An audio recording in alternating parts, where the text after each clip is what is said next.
Çarşamba yüklen sizi bekliyoruz abi. Pazartesi gelecek diye. Bu çarşamba oldu.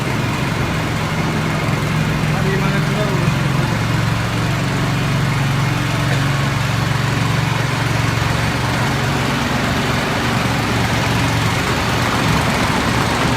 Azıcık kaldırıver abi.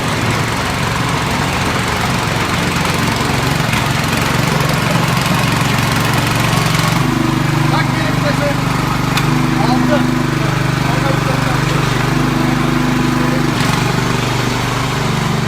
İyi tamam şu anda. Gel bir daha aynı yanına gel. Aynı yerden bir daha gel. Gel oradan. Tadibe gitme oradan gel. Bunlar öyle müşteriler çok abi de.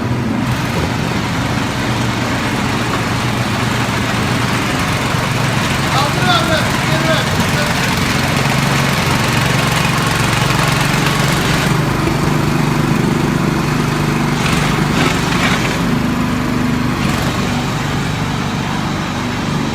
Motorda bu problem yaşamayız abi de.